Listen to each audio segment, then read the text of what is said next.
상가 분양 계약 돈도 많이 들어가고 신중해야 하잖아요. 그런데 만약 병원이 들어올 거라는 약속만 믿고 계약을 했는데 병원이 안 들어온다면 무려 2억이나 넘는 돈을 날릴 위기, 상상만 해도 아찔하죠. 하지만 오늘은 그런 상황에서 계약금 전액을 환불받은 놀라운 사례를 여러분께 소개해 드리려고 합니다. 과연 어떻게 이길 수 있었을까요? 지금부터 차근차근 설명해 드릴게요.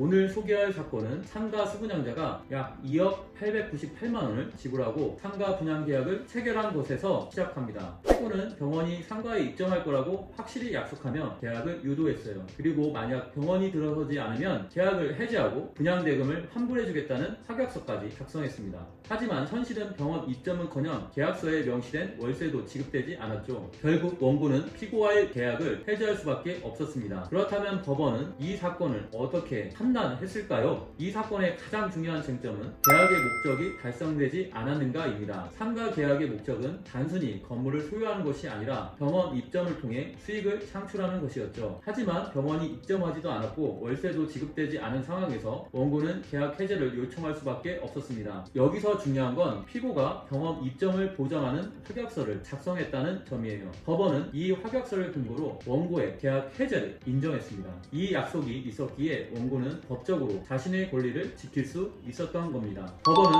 피고가 병원 입점을 약속했지만 이행하지 않은 점을 들어 원고의 계약 해제 요청을 받아들였습니다. 결국 피고는 원고에게 분양대금 전액을 환불하고 위약금으로 총 분양 금액의 10%를 추가로 지급하라는 판결이 나왔습니다. 그리고 법원은 피고가 계약을 지키지 않은 이유를 명확하게 밝혔어요. 병원 입점이 이루어지지 않은 상황에서 계약을 계속 유지할 이유가 없겠죠. 결국 약속을 지키지 못한 피고가 손해배상을 하게 된 것입니다. 이 사례는 확실한 계약서 작성이 얼마나 중요한지를 잘 보여줍니다. 여러분이 계약을 할 때 꼭 확인해야 할 사항들 이제 말씀드릴게요. 첫째, 임대 수익 보장 약정이 계약서에 명시되어 있는지 꼭 확인하세요. 구두 약속은 나중에 법적 효력이 약해질 수 있습니다. 둘째, 특정 업종이 반드시 들어서야 한다는 조건이 명확히 계약서에 포함되어 있는지 체크하세요. 셋째, 계약 해제 조건을 명확히 설정해야 합니다. 그래야 문제가 생겼을 때 법적으로 대응할 수 있습니다. 이 모든 것은 여러분의 재산과 권리를 보호하는 방패가 됩니다. 오늘의 영상의 핵심 간단하게 정리해 드릴게요. 첫째,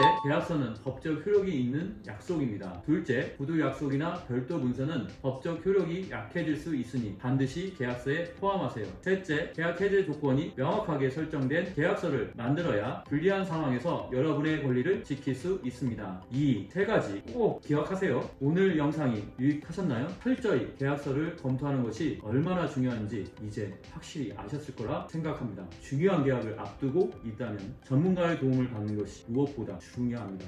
영상이 마음에 드셨다면 구독과 좋아요, 알림 설정 부탁드립니다. 앞으로도 더 많은 유익한 법률 정보로 찾아뵙겠습니다. 감사합니다.